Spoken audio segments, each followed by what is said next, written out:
we're not taught that we're underpaid in the industry, and our unfortunately typically male bosses prey on our ignorance. They might pay a man significantly more, sometimes double or triple the commission than they'll pay a female. Keep in mind, I was #1 lender in Colorado, top 1% in the nation for many, many years, being told you're ungrateful to think you deserve more. I left and then I was sued because I was a big producer. So I was hit with litigation. I fought it for a year and I beat it. And they used to tell, one of them would tell me, I made you, I'll break you. And oh yeah, he said, I have you in golden handcuffs. It was a very toxic, micro abusive relationship, right? Where it's small versions of abuse over time. It's what grooming is to pedophilia, what micro-abusing is to women in the corporate world. And so it's called micro-abusing. And so they'll do small things to see how much they can get away with over time. Welcome to Women and Work, the show where we take an inside look at how women are overcoming our own unique challenges as we grow our careers or build a business while nurturing relationships and family. I'm Diane Mocha, founder and CEO of the Mom Sub app, the childcare app that connects you to a substitute mom. And I want you to know that work can fit your life. Each week, we meet a woman who has done that. Today, I'm with Alexa DePaolo. She's a branch manager and senior loan officer for Prosperity Mortgage Group. And according to our mutual friend, podcast host Jill Salzman, she's also a brilliant speaker and real estate mogul. All right. Thanks for being here, Alexa. Yeah, thank you so much for having me. Excited to be here. Jill speaks so highly of you, and I'm so excited to have an opportunity to chat with you. Awesome. Well, I've been in real estate for more than 20 years, and I do know that lending has traditionally been a male-dominated field, and you've been in the mortgage industry for 17 years. So in Mhm. thinking about that, you as a woman in that field, I want to know, what do you think has been the biggest challenge in your career, specifically because you are a woman? Oh, this is such a great question. I was just telling a friend about this last week. So it's unfortunately our ignorance as women. We're not taught that we're underpaid in the industry, and our unfortunately typically male bosses prey on our ignorance. We tend to work significantly harder for less money, but we're not paid per dollar, right? We're paid what's called BIPs. We're paid in commission. And so what they'll do is they might pay a man significantly more, sometimes double or triple the commission than they'll pay a female. Unfortunately, I went through that myself. And when I was told I wanted more, I was #1 lender in Colorado for a very long time. I told I wanted more commission because I started learning the numbers. I understood the back end margins. And when I was told I wanted more, I was told I was ungrateful to even think I deserved more. And then keep in mind, I was #1 lender in Colorado, top 1% in the nation for many, many years, being told you're ungrateful to think you deserve more. But we are retiring our male bosses in most cases as women in this industry. Wow. I've been dealing with lenders for a long time, decades, and I Mhm. did not realize that there's this distinction. I mean, I thought commission's pretty standard across the No, board. And so you were no. told this. What did you do with that information? Did you stay? Did you go? Did I you left. stress out? I left and then I was sued because I was a big producer. So I was hit with litigation. I fought it for a year and I beat it. And they tried to prove that I did something illegal by taking my database. I didn't. That's not illegal. And I fought it and won, but it's tough, right? Because it's scary. Because then you're going out on your own, and then you're trying to be brave and you're trying to be confident. You're restarting. These men had also taught me everything in my career. They used to tell, one of them would tell me, I made you, I'll break you. And oh yeah, he said, I have you in golden handcuffs. Yeah. It was a very toxic, micro abusive relationship, right? Where it's small versions of abuse over time. It's this in the corporate world with, unfortunately, it could be a woman too, but typically men. It's what grooming is to pedophilia, what micro abusing is to women in the corporate world. And so it's called micro abusing. And so they'll do small things to see how much they can get away with over time. And it's hard, right? So I spent 10 years working for this person, and it was very scary to go out on your own. It was like leaving a toxic relationship. And so but I left, I prepped, I left. And I thought what inspired me was, if would I be okay with my kids, my daughter's working here? And the answer was no. So I left. Immediately I left. Once he told me I was ungrateful to think I deserved more, and I knew that I was kicking butt, I learned about all the back end numbers. I learned what I had access to and what I was losing. But then this weird sense of a commitment that I felt, loyalty that I felt, because I'm a very loyal person, but I felt this loyalty. Oh, they taught me everything. They gave me a chance. They took me out of poverty into wealth. I owe them. I didn't owe them millions and millions and millions and millions. I mean, they were making millions, millions off of us and my team. And I didn't realize it was that much. But once I figured it out, I thought, okay, I still want you to have your piece, but I still want to, I'm missing all my kids' stuff. I'm sacrificing everything to be here. You're taking vacations. You're ready for retirement. I'm put you into retirement almost, right? So I want what I'm worth. And when they told me no, that was the end. And again, it was because my kids, if I wouldn't be okay with my daughter being in this position, I had to leave.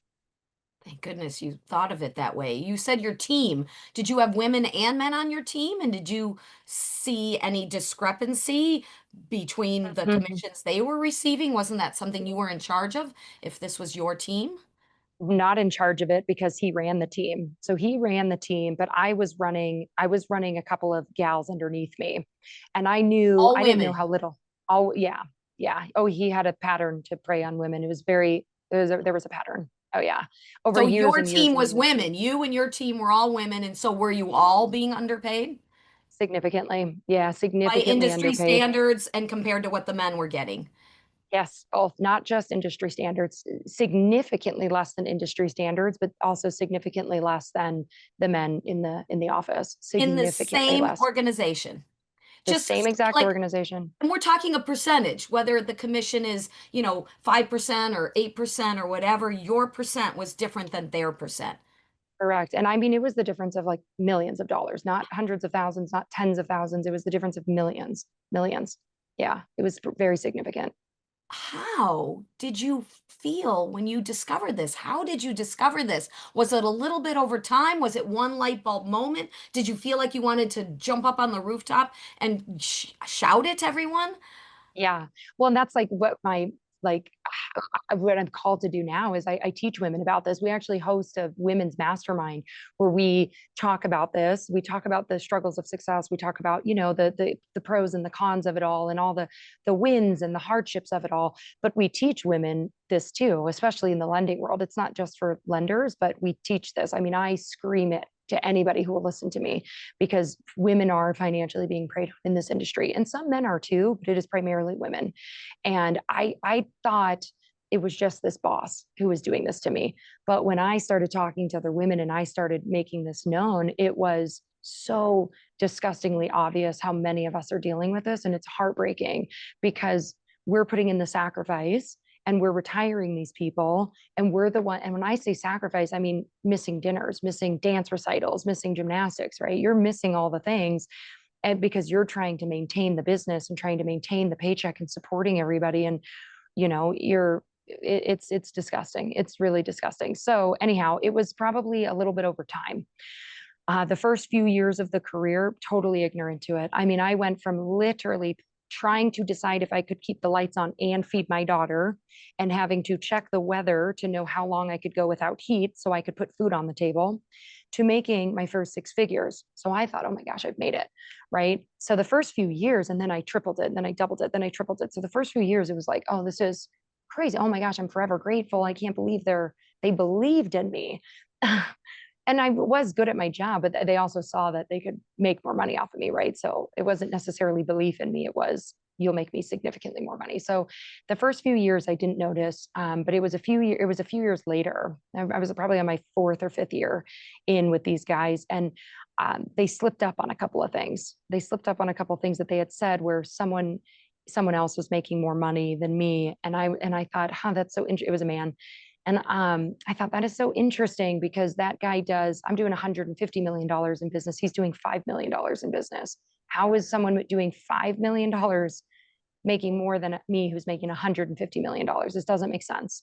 So then I start, understanding the numbers and digging into the back end. So there was a couple of things. It probably took me about 2 years to really piece it all together. And then it hit me. and it hit me like a brick wall. And then when I said, okay, I'm really confident, I'm going to go in, I'm going to ask for more because I know that there's more to be had. And then I was slapped in the face with a, you're ungrateful to think you deserve more. And that's when it was very clear. I'm done. I'm getting out as fast as I can. And I'm never going to look back. Did you know? Did they that they might take you to court? Did they threaten that at that time, or did that Oh come no. later? Was it just like one thing after another for you to like venture out on your own? No, I mean, I had no idea that they were going to do that. I can't say I'm surprised in hindsight, right? He was a very much, if I can't have you, no one can. It was, again, he said, I made you, I'll break you. And he didn't sue everybody. So we were able to also like Your prove whole that there was team left? retaliation. No, no, no, no, no, no, no. No, some people stayed, some people left. A lot of people left. So you But told other women and you told them, I'm going to get more for me and for all of you. Were you like no, how did all a bunch of people leave at the same time?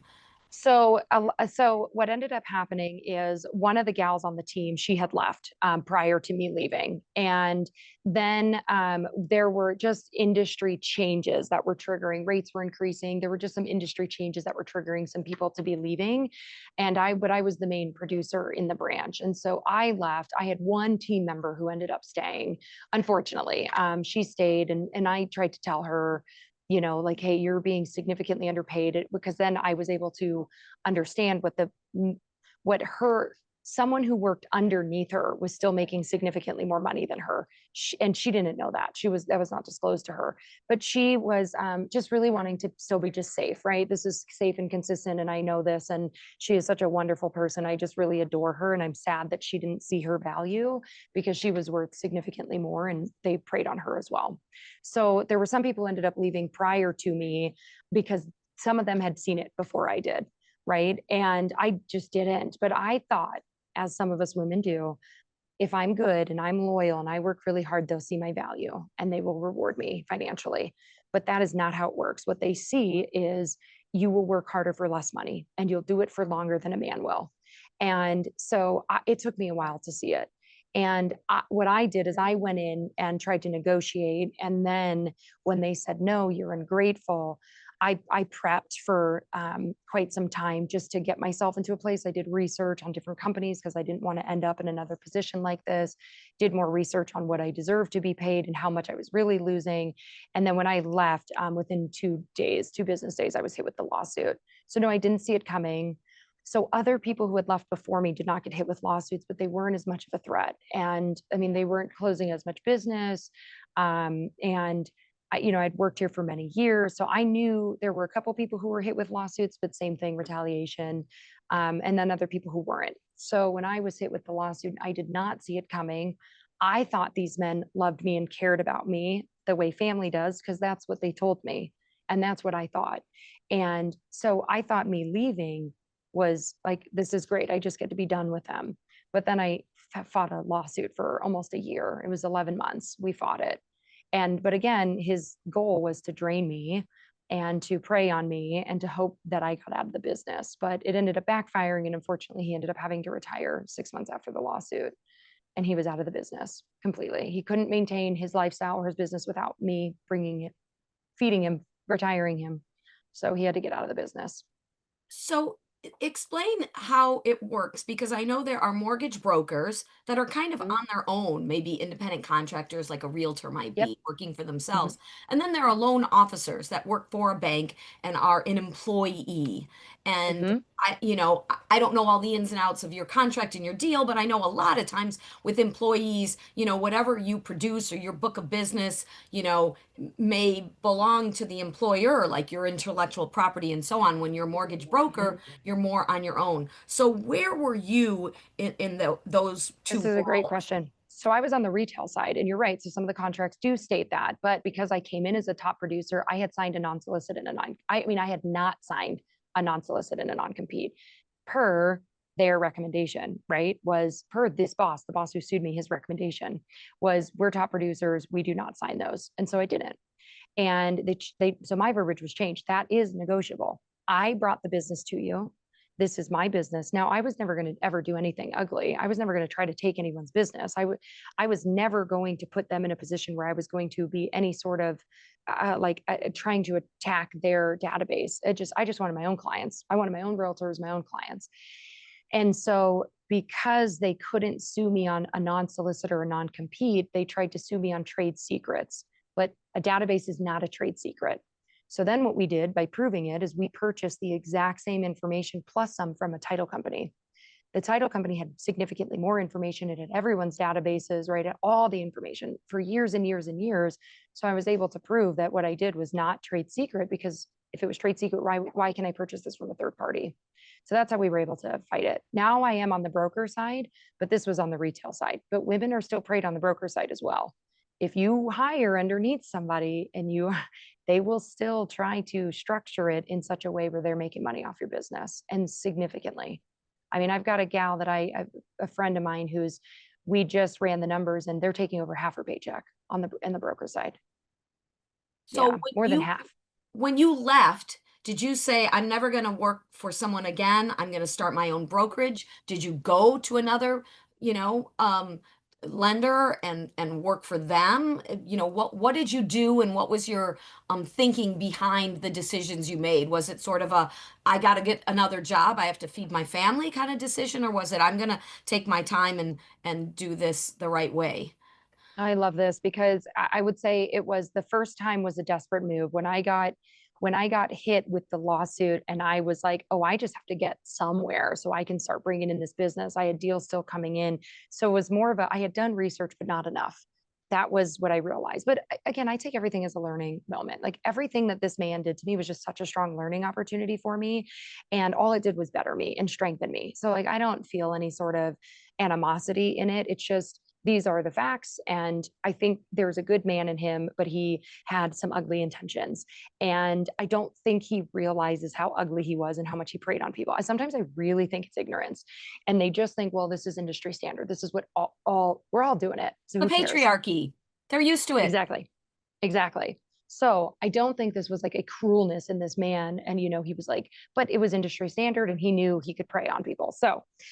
So fast forward to going to the other company, I went to another company and I didn't realize that I could just work for me. I didn't realize that I could run everything myself, that I really didn't need to lean on somebody. So it took about a year. And again, because I had done so much research on the numbers and I understood the margins and I understood the back end, I hired again a team, and I had him come up with how to negotiate this, because I had just come from a really ugly situation and I didn't want to mispay this team. And then I learned that he was also doing it. So I was a year in You and I went and left. worked for another man I know. I because know. you Can you thought it was imagine? this person. You didn't think it was pervasive Uh-uh. among men in the industry. You had to learn You that got the it. hard way. You got it. You got Wow. it. Correct. I thought it was this man. And so then I went and I was in it again, but I was more sensitive to it. I saw it faster. I wasn't 10 years in, 12 years in, right? I was just about a year in and I saw it and I was like, oh, we're done. Immediately we're done.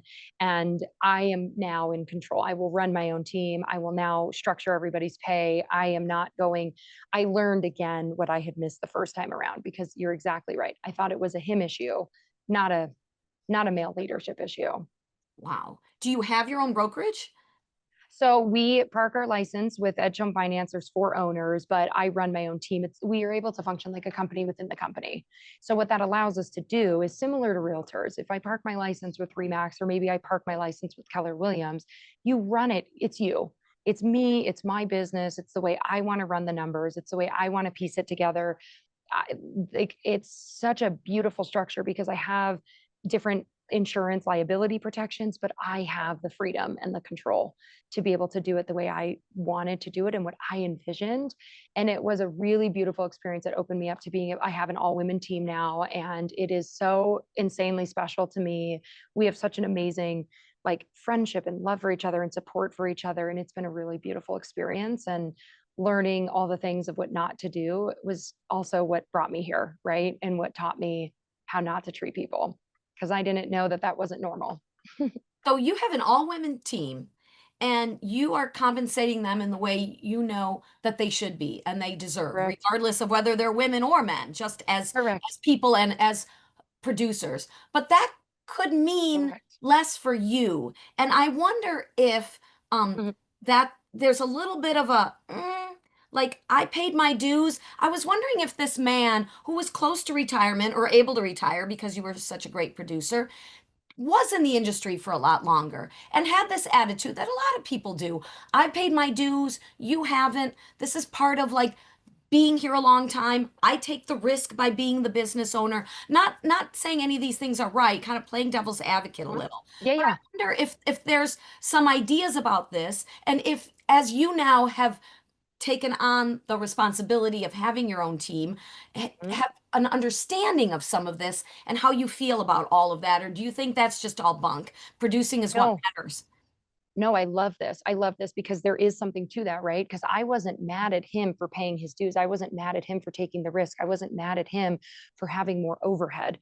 What I was frustrated with, okay, so try to keep up with us here, keep up with me here, because this is where I get into the numbers. So when a loan closes in retail and you are running a P&L, they typically are paying between 400 and 500, sometimes 600% of that loan amount. Okay. It's called BIPs.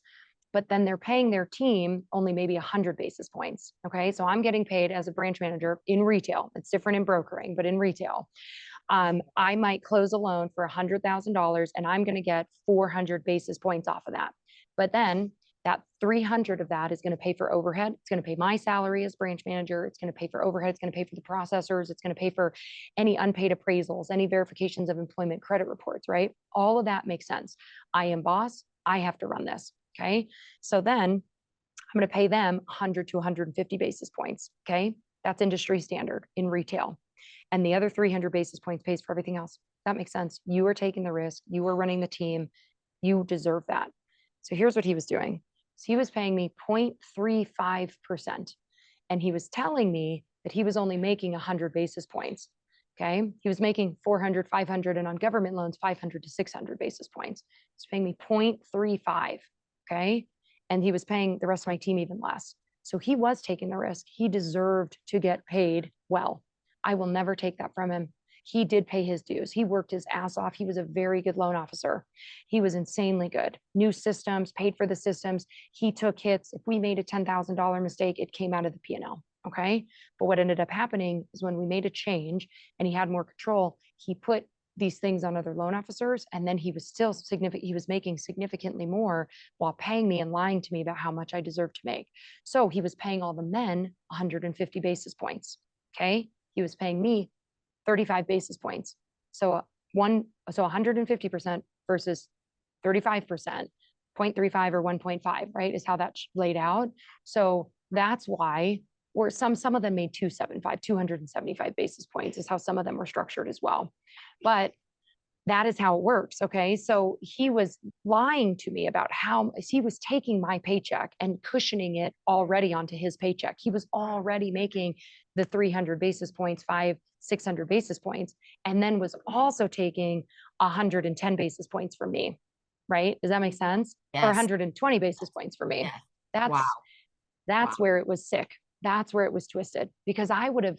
That's the thing is I'm so loyal. Loyalty is such an important value of mine is caring for those, like taking care of people. But there is a difference between like people who see your loyalty and they'll prey on it. He saw that I had loyalty in me and I would have forever stayed working for this man forever. I didn't think he was undeserving of making money. I didn't think I deserved it all. I thought I deserved what was appropriately mine that he was actually taking from me. And and that's what I wanted. That's all that I wanted. I didn't want I didn't want anything else except what was deserved to me because that's how all the men were getting paid. Every single one of them was getting paid like that and the women weren't. I've seen some old school male leaders have this attitude of, well, the men are supporting a family, and I don't know if you had a spouse or not. So I that's it. I Just didn't have a spouse. I didn't have a spouse. I was a single mom of two kids. you were a single mom supporting your own family. So that Correct. doesn't even, not that that should ever matter at all. No. But Um, it still wasn't an excuse. And he knew Uh-huh. that. He And knew he you knew were that. supporting your family. So Correct. tell me about when you started. Did you have kids? When did kids come along? Did things change at that point? Did he question your loyalty or your commitment? Did your hours change? What happened in your life when kids came along? So I already had one daughter, and then I was going through my second. I was pregnant with my second kid, and then when I came back from maternity leave, I was dealing with another potential separation and was going out on my own again. And it's all okay. Like it was, I was young, and sometimes we don't understand our partners at that time, but um I had decided I was going out on my own again as a single mom. And if anything, that's what he saw as even more of an opportunity to pray, because he knew how much money I was making.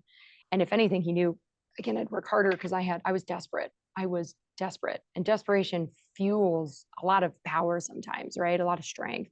And I was like willing to put in the blood, sweat, and tears to learn and to grow. And I'm still grateful to this man. He did change my life. He absolutely changed my life. He taught me everything. I'm forever grateful to him. I'm grateful for what he taught me to do and what he taught me not to do. And so there wasn't ever like are you going to work hard enough for me because you have kids now? It wasn't that. If anything, he saw the desperation in me. He knew I'd work harder because he knew I was going through another separation. I'd come to him like, I don't know what to do, because I was going to go back on welfare. And if you've ever been on welfare, it's very difficult to get off of it. You make $1 too much, you lose everything, but that's not enough to make up for your benefits. And it's such a good system for those who need it, but people get stuck in it.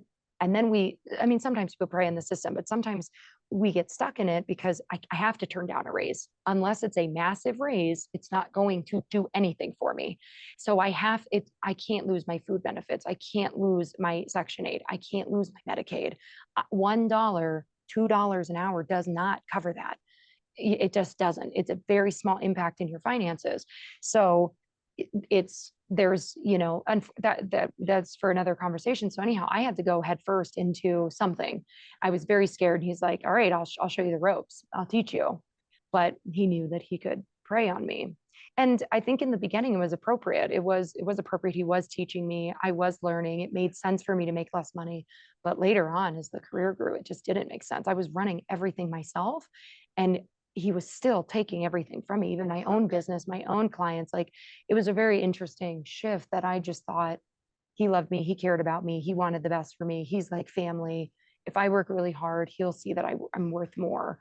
And that's a women complex. Like, we go through that. We do that to ourselves.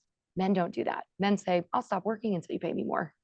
Women go, I'll work harder to prove it to you.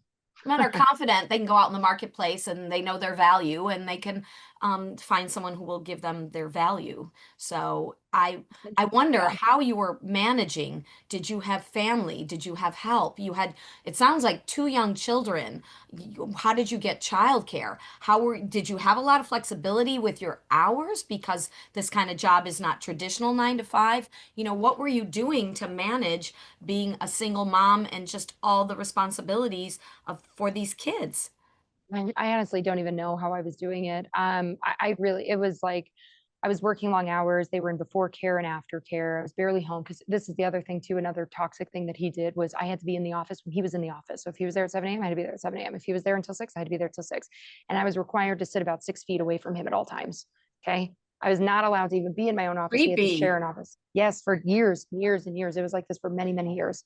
So it was very creepy. But again, I was like, oh, I'm just learning. I'm learning. I'm learning. I'm learning. So it was a really odd, tough situation to be in. But I really don't even remember. I don't even remember how I was doing it. I mean, I was 20 pounds lighter. I'm already tiny. I mean, I'm like the size of a 12-year-old still. And I was 20 pounds lighter. I was covered in acne. I was like, couldn't leave for lunch. It was insane. It was insanity. And unfortunately, it was like I think as people and women and moms, like, we just figure it out. I was just figuring it out. I was just in survival mode. Like, I'm just gonna figure it out.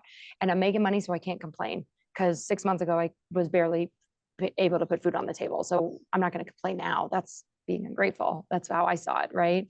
So then we end up, it was really COVID, changing the environment when we were forced to go home, changing the environment and getting away from him.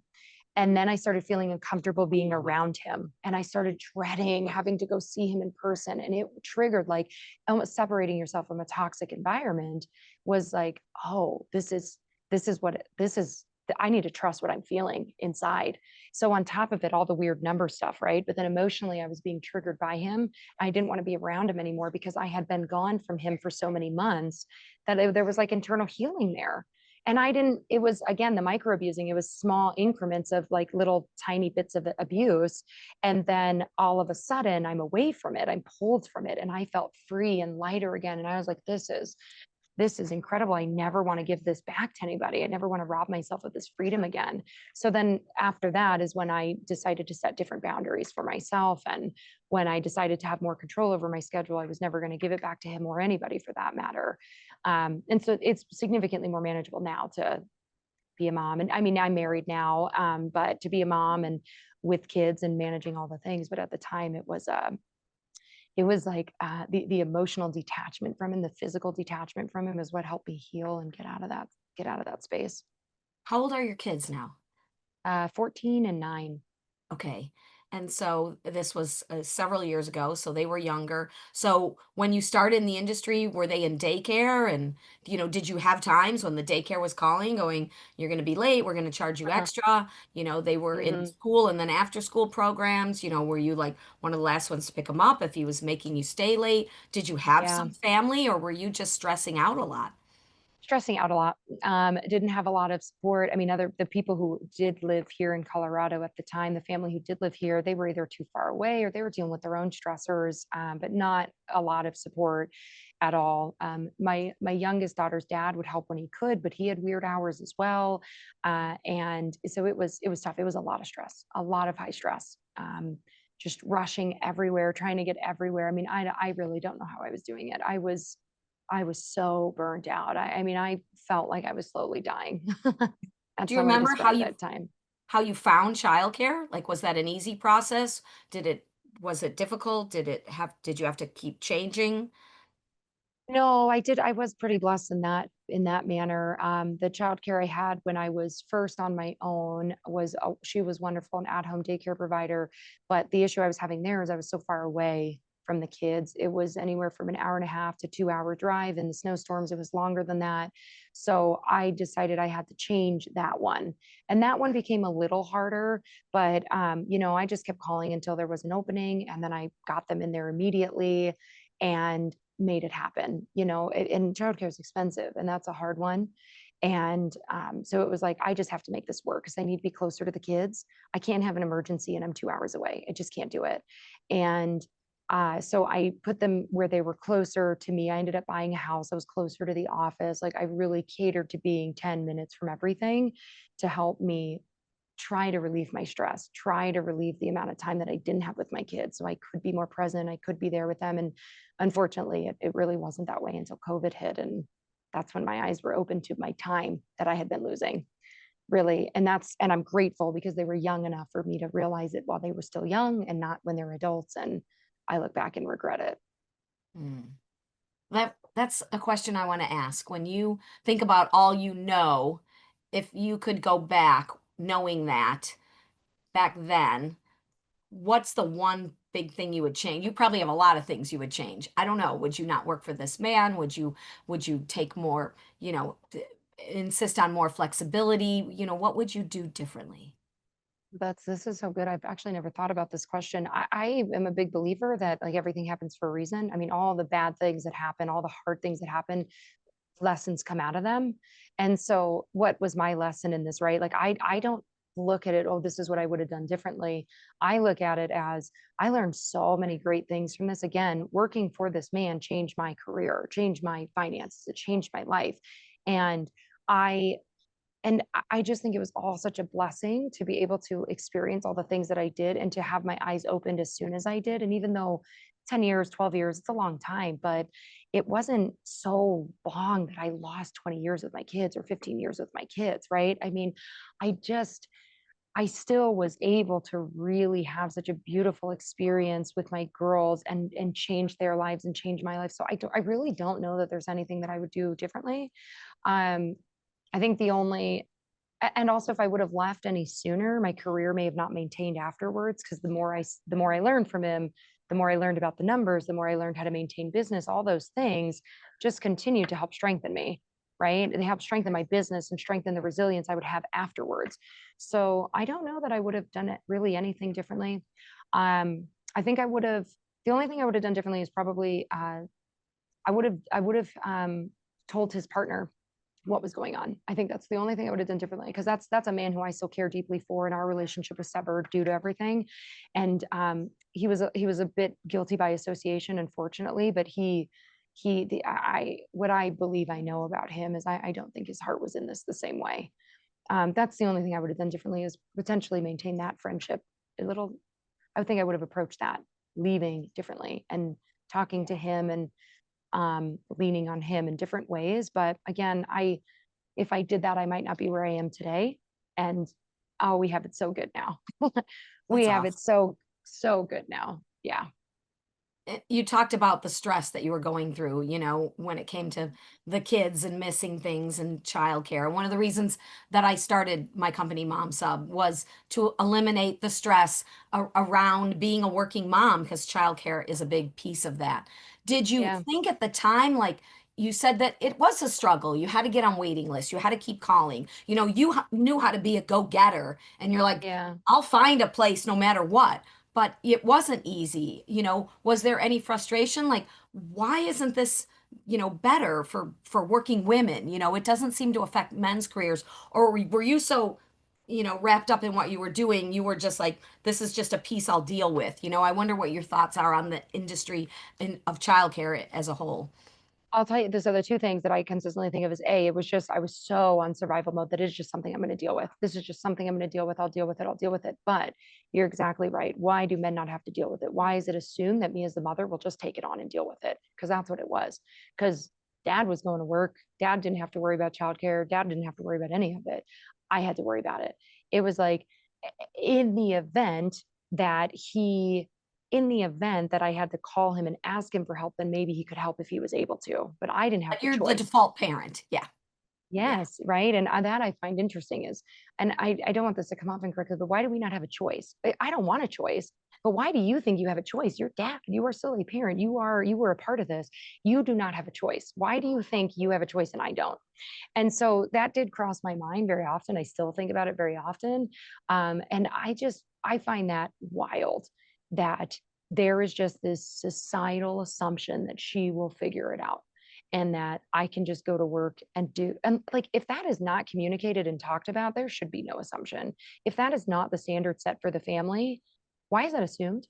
That was not a conversation that we had where they could just, they were not supposed to be a support there, that their careers mattered more than mine did, that figuring out how to get the kids today mattered to me only.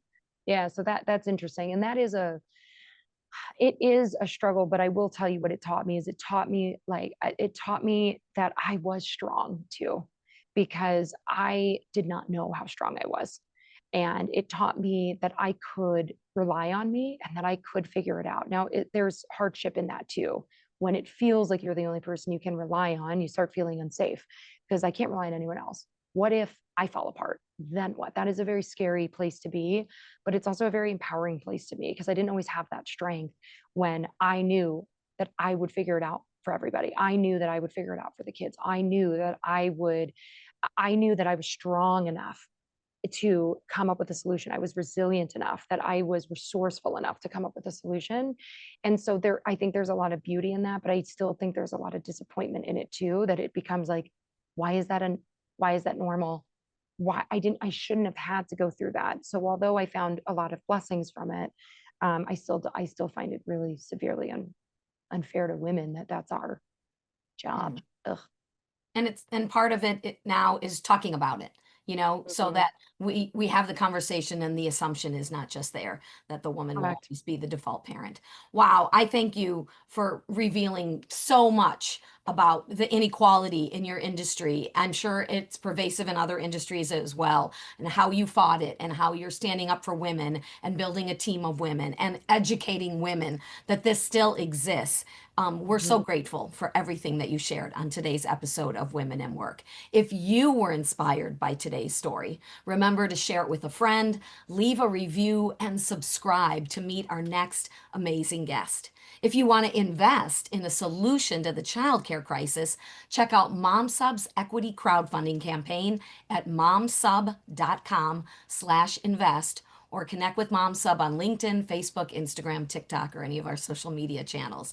That's MomSub, like a substitute mom. And on some of our social media, we are MomSub app. Our mission is for you to discover what you want in life, pursue it with intensity, reach out for help when needed, and fulfill your dream, reducing your stress, guilt, and self-criticism, and increasing your calm, confidence, and clarity along the way. Remember, your career, your choices, and your success are yours to define. So keep pushing boundaries and spreading your love and encouragement to other women who need it.